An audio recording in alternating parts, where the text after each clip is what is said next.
എൻ്റെ കുട്ടിക്ക് പോകാനാവുമ്പോഴത്തേന് വേഗം ചായ ഉണ്ടാക്കട്ടെ. കുട്ടിക്ക് നേരം വെക്കുവാകും. മോനെ, കുട്ടി വിളി കേൾക്കണില്ലല്ലോ.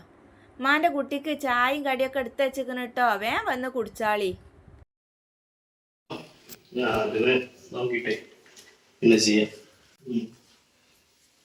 ചായ കുടിച്ചിട്ട് പോയാ പോരമ്മാന്റെ കുട്ടിക്ക് ചായ എടുത്ത് വെച്ചിക്കണമ്മേ. മീറ്റിംഗ് ഉണ്ട്, ഞാൻ പോവാ. ചായ പിന്നെ ഇനി ഇങ്ങനെ കാത്തിക്കണ്ട. ഞാൻ എനിക്ക് സൗകര്യം ഉള്ളപ്പോൾ വരും. എനിക്ക് പല മീറ്റിങ്ങുകളും കാര്യങ്ങളും ഉണ്ട്. അത് കഴിഞ്ഞിട്ടേ വരാൻ പറ്റുള്ളൂ.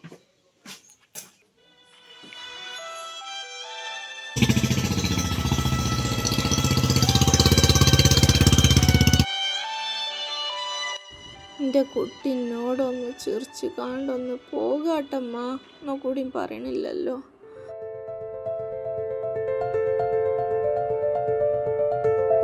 എൻ്റെ കുട്ടീനെ ഒന്ന് വിളിച്ചു നോക്കട്ടെ.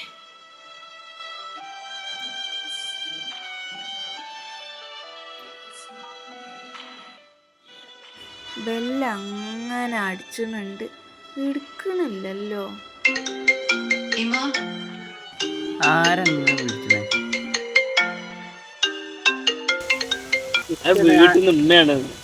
പുറത്തിറങ്ങി അപ്പ വിളിക്കാൻ തുടങ്ങി.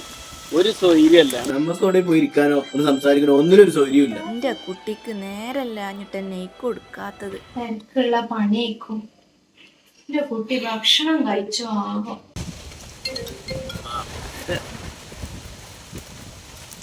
പെരേക്കൊന്നും പോയല്ലേ? എന്താ പെരേക്ക് പോയിട്ട്? എന്റെ കുട്ടി വരുന്നേ കാണില്ലല്ലോ. മൂടി വെക്കാതെ വരുമ്പോ തിന്നോടെ. കൊറേ നേരമായല്ലോ. എന്റെ കുട്ടിക്ക് പറ്റിയത്.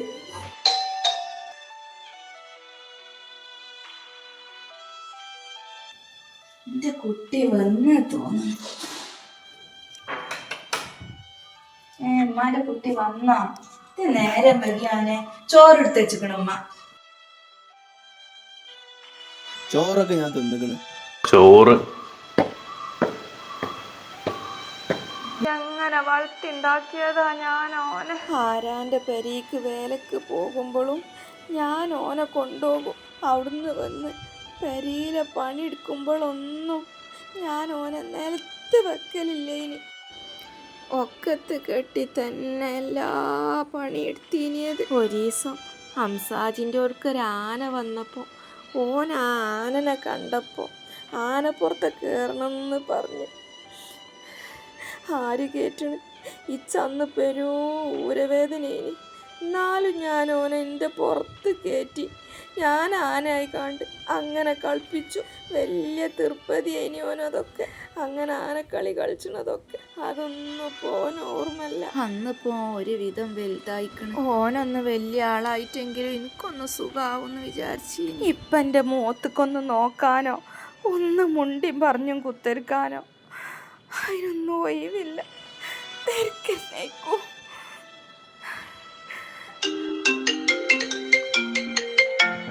അറിയാത്ത നമ്പർ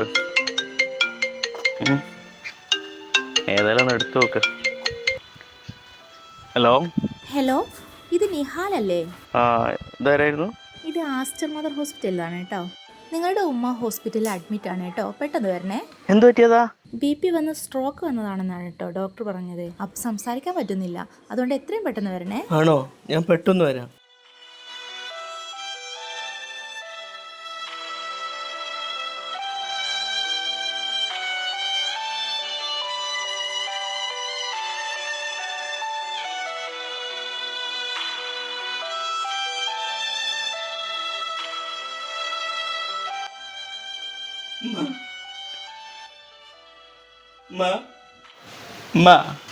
ഒന്ന് സംസാരിക്കുമ്മ. നിങ്ങൾ പറയുന്നതൊക്കെ ഞാൻ കേൾക്കൂ. ഞങ്ങളൊന്ന് ഒന്ന് സംസാരിക്കുമ്മ. നിങ്ങൾ വിളിച്ചാൽ ഞാൻ കേൾക്കുമ്മ. കേൾക്കൂ.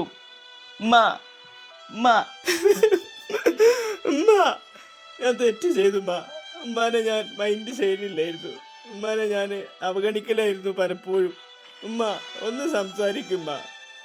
ഉമ്മ മെസ്സേജ് അയച്ചിട്ടുണ്ടല്ലോ ഇതില്. വോയിസ് സുഖമില്ലാതെ ആണിൻ്റെ മുമ്പ് അയച്ചതാണെന്ന് തോന്നുന്നു. മോനെ, ഇമ്മാൻ്റെ കുട്ടി തിരക്കിലാണെന്നറിയാം. എന്നാലും ഒരു ദിവസമെങ്കിലും കുറച്ച് നേരം ഇമ്മാൻ്റെ മുഖത്ത് നോക്കി ഒന്ന് വർത്താനം പറഞ്ഞിരിക്കോ. കുറച്ചേരം മതി. ഇമ്മാക്ക് കുറച്ചേരം മുണ്ടിയും പറഞ്ഞു ഒന്ന് ഇരിക്കാൻ അമ്മാൻ്റെ കുട്ടീൻ്റെ ഒപ്പം. ഇമ്മ ഇല്ലാതായ ഇമ്മാൻ്റെ വില അപ്പോഴേ ഇമ്മാൻ്റെ കുട്ടിക്ക് മനസ്സിലാവും.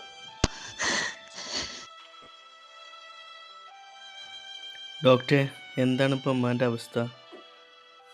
ഞാൻ എത്ര പൈസ വേണമെങ്കിലും ഉമ്മാക്ക് വേണ്ടി ചിലവഴിക്കാം. എങ്ങനെയെങ്കിലും നിങ്ങളൊന്ന് രക്ഷപ്പെടുത്തി തരുമോ? ഉമ്മ ഒന്ന് സംസാരിച്ച് കണ്ടാൽ മതി ഡോക്ടറെ. ഞാൻ സംസാരിക്കൂല എൻ്റെ ഉമ്മ. ഇമ്മ ഇനി സംസാരിക്കാൻ സാധ്യത കുറവാണ്. വിഷമിച്ചിട്ട് കാര്യമില്ല, എല്ലാ കാര്യങ്ങളും ദൈവത്തിൻ്റെ വക്കലാണ്. അപ്പോൾ ഞമ്മക്കാവുന്നതൊക്കെ ചെയ്തിട്ടുണ്ട്. ചിലപ്പോൾ ശരിയായേക്കാം.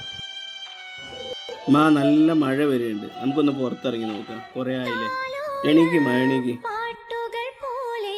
വരി, നമുക്കങ്ങനെ പതുക്കെ അങ്ങനെ എണീറ്റ് അങ്ങനെ പോയി നോക്കാം. വരി, സിറ്റ് ഔട്ട്.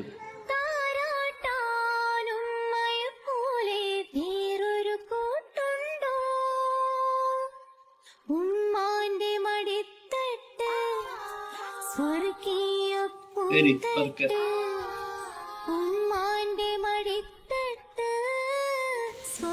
അതൊക്കെ നോക്കിയാണ് നല്ല ഇതൊക്കെ നോക്കിയില്ല. മഴയുണ്ട്, നല്ല കാറ്റും ഉണ്ട്.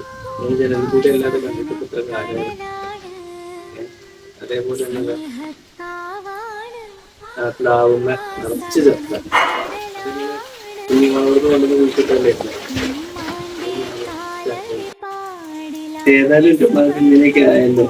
ഡോക്ടർ എന്താ പറഞ്ഞത്? എണീക്കാൻ കഴിയില്ല, ഇനി മുന്നോട്ട് പോകാൻ കഴിയില്ല. ഏതായാലും ഇപ്പൊ ഇങ്ങനെയൊക്കെ ആയല്ലോ. ഇനി ഞാൻ ഏതായാലും കൊല്ല പോലെ മുന്നോട്ടുള്ള ജീവിതത്തിൽ